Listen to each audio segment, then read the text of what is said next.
నమస్కారం. పురాణాస్ ఆఫ్ భారత్కి స్వాగతం. ఓం నమ శివాయ. శ్రీ శివమహాపురాణము విద్యేశ్వర సంహిత 14వ అధ్యాయం. అగ్నియజ్ఞము, దేవయజ్ఞము, బ్రహ్మయజ్ఞము మొదలగు వాటిని వర్ణించుట, భగవంతుడగు శివుని ద్వారా 7 వారముల నిర్మాణము, వాటి యందు దేవారాధన వలన గలుగు వివిధములైన ఫలములను ప్రస్తావించుట. ఋషులు పలికిరి, ప్రభు, అగ్నియజ్ఞము, దేవయజ్ఞము, బ్రహ్మయజ్ఞము, గురుపూజ, బ్రహ్మతృప్తిని గురించి మాకు క్రమముగా వర్ణించి తెలుపుము. సూతుడిట్లు వచించెను, మహర్షులారా, గృహస్థుడైన పురుషుడు సాయంకాలము ప్రాతకాలమున బియ్యము మొదలగు ద్రవ్యములను అగ్నికి ఆహుతి ఇవ్వవలెను. దానినే అగ్నియజ్ఞమందురు. బ్రహ్మచర్య ఆశ్రమమునందున్న బ్రహ్మచారులు సమిధలనుంచుటయే అగ్నియజ్ఞము, అనగా అగ్ని కార్యము. ఆ సమిధలనే అగ్ని యందు ఆహుతి చేయవలెను. బ్రాహ్మణులారా, బ్రహ్మచర్య ఆశ్రమమున నివసించు ద్విజులు వివాహము కానంత వరకు ఔపాసనాగ్నిని ప్రతిష్ఠించరాదు. అప్పటి వరకు వారికి అగ్ని అందు సమిధలను ఆహుతి చేయుట, వ్రతాదులను పాటించుట, విశేష యజనాదులే కర్తవ్యము. ఇదియే వారికి అగ్నియజ్ఞము. ద్విజులారా, బాహ్యమైన అగ్నిని విసర్జించి తమ ఆత్మయందే అగ్నిని ఆరోపణము చేసుకొని వానప్రస్థము మరియు సన్యాసమును స్వీకరించువారలు సరియగు వేళకు హితము, మితము, పవిత్రము అయిన ఆహారమును భుజించుటయే వారు చేసే హవనము లేదా అగ్నియజ్ఞము అగును. బ్రాహ్మణులారా, సాయంకాలము అగ్నికి ఇవ్వబడిన ఆహుతి సంపదలను ప్రదానము చేయునదగును అని తెలుసుకొనవలెను. ప్రాతకాలము సూర్యదేవునకు ఇవ్వబడిన ఆహుతి ఆయుష్ను వృద్ధి చేయునని తెలుసుకొనవలెను. పగటి సమయమున అగ్నిదేవుడు సూర్యుని యందే ప్రవిష్టుడై యుండును. కనుక ప్రాతకాలమున సూర్యున కొసగబడిన ఆహుతి అగ్నియజ్ఞము యొక్క అధీనమై యుండును. ఈ విధముగా అగ్నియజ్ఞము వర్ణించబడినది. ఇంద్రుడు మొదలగు సకల దేవతలను ఉద్దేశించి అగ్నియందు ఆహుతి నొసగబడును. దీనిని దేవయజ్ఞమని తెలుసుకొనవలెను.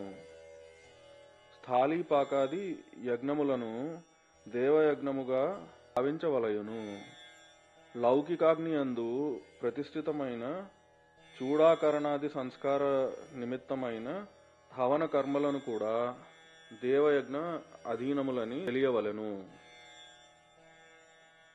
ఇప్పుడు బ్రహ్మయజ్ఞ వర్ణన వినుడు.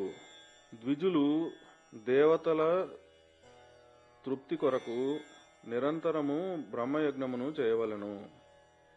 నిత్యము వేదాధ్యయనము లేక స్వాధ్యాయనము జరుగుటయే బ్రహ్మయజ్ఞమని చెప్పబడును. ప్రాతకాలము నిత్యకర్మల తరువాత సాయంకాలము వరకు బ్రహ్మయజ్ఞమును చేయవచ్చును. దాని తరువాత రాత్రి అందు చేయరాదు. అగ్ని లేకుండా దేవయజ్ఞము ఎట్లు జరుగును? దీనిని గురించి మీరు శ్రద్ధగా ఆదరపూర్వకముగా వినుడు. సృష్టి ఆరంభమున సర్వజ్ఞుడు, దయాళువు, సర్వసమర్థుడు అగు మహాదేవుడు సకల లోకములకు హితము చేయుట కొరకు వారములను సంకల్పించెను. ఆ పరమశివుడే సంసార రూపమైన రోగమును తొలగించు వైద్యుడు. ఆ స్వామి సమస్తము నెరిగినవాడు, సకల ఔషధములకు ఔషధము. మొదట ఆ ప్రభువు ఆరోగ్యమును ప్రసాదించు తన వారమును కల్పించెను. దాని తర్వాత తన మాయాశక్తి యొక్క వారమును తయారు చేసెను. అది సంపదలను ప్రసాదించును.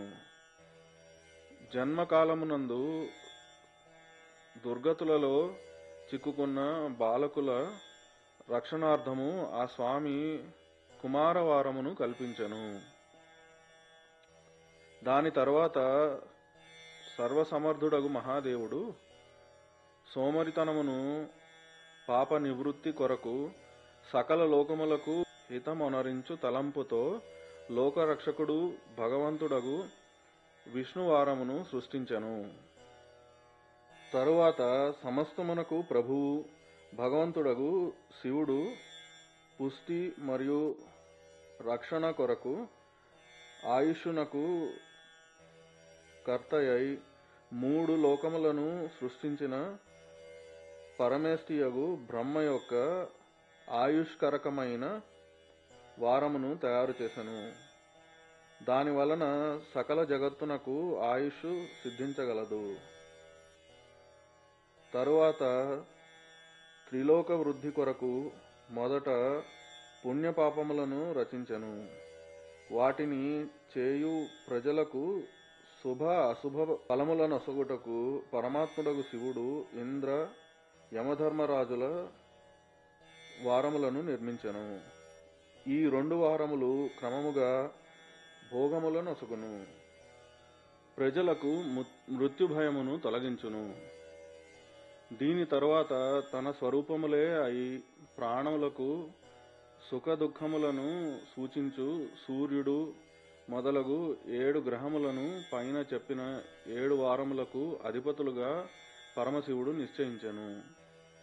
ఇవన్నీ గ్రహ నక్షత్రముల యొక్క జ్యోతిర్మయ మండలమునందు ప్రతిష్ఠితములై ఉన్నవి. శివుని వారము లేక దినమునకు ప్రభువు సూర్యుడు, శక్తి సంబంధమైన వారమునకు అధిపతి సోముడు, కుమార సంబంధమైన దినమునకు అధిపతి మంగళుడు, విష్ణువారమునకు స్వామి బుధుడు, బ్రహ్మ యొక్క వారమునకు యజమాని బృహస్పతి, ఇంద్రవారమునకు స్వామి శుక్రుడు, యమవారమునకు అధిపతి శనైశ్చరుడు. ఈ వారములలో చేయబడిన ఆయా దేవతల యొక్క పూజలు మనము కోరిన ఫలమును ప్రసాదించును. సూర్యుడు ఆరోగ్యమును, చంద్రుడు సంపదలనొసగుదురు. మంగళుడు వ్యాధులను నివారించును.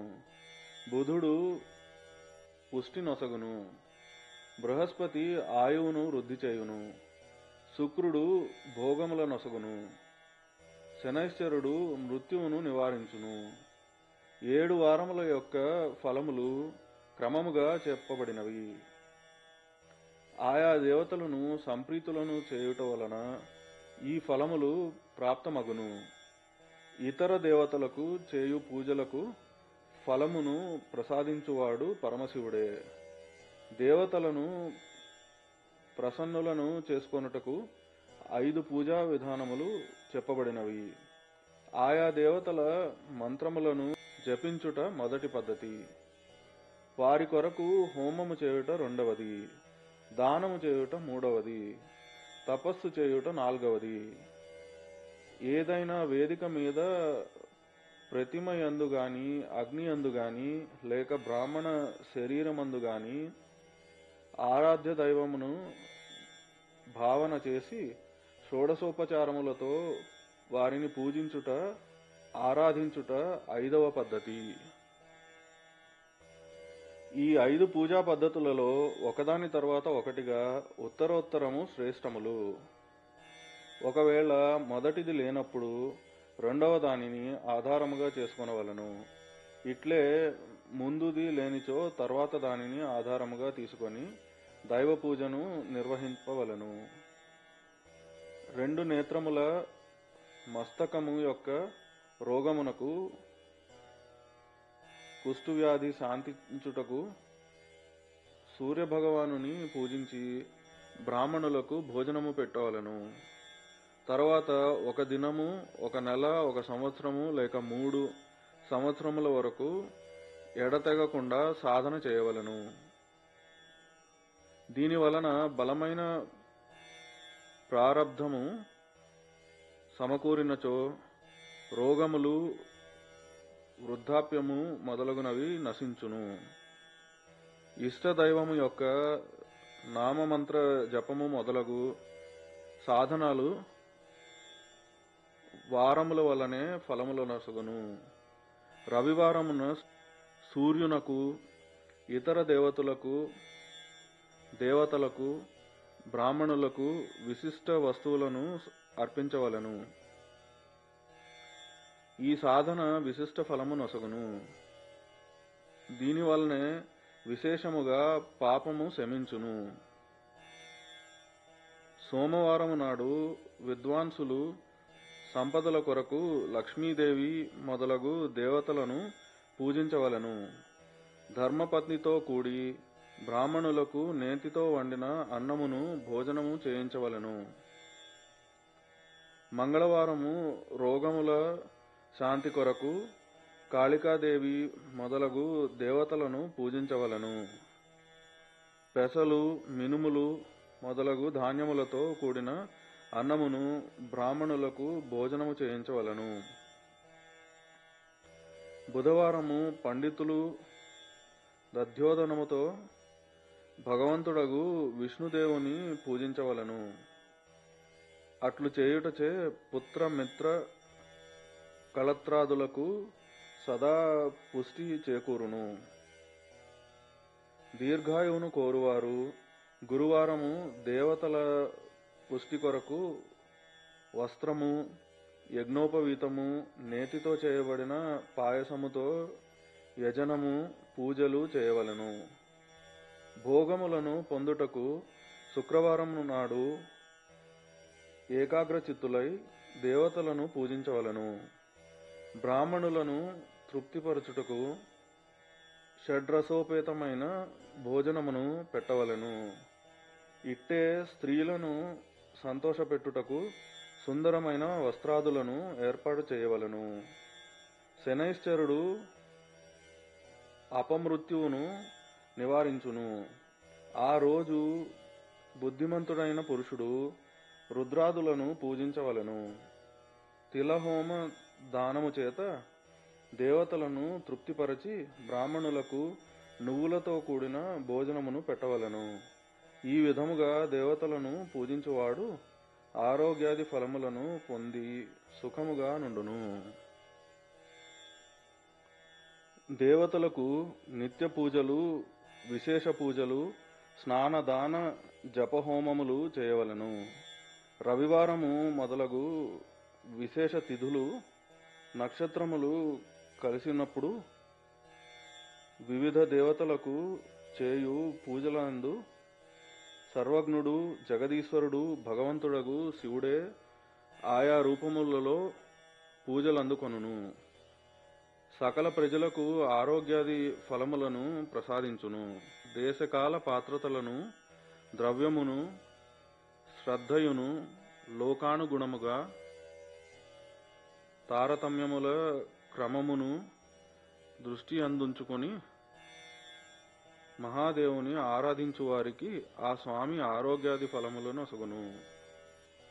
శుభకర్మల అనగా మంగళప్రదమగు కర్మల ఆరంభమున, అశుభకర్మల అంతమున, అట్లే జన్మ నక్షత్రము వచ్చినప్పుడు గృహస్థుడు తన ఇంటిలో ఆరోగ్యాదుల సమృద్ధి కొరకు సూర్యాది గ్రహములను పూజింపవలెను.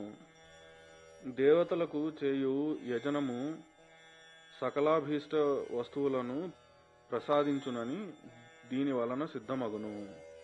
బ్రాహ్మణుల దేవయజన కర్మ వైదిక మంత్రములతో జరగవలెను.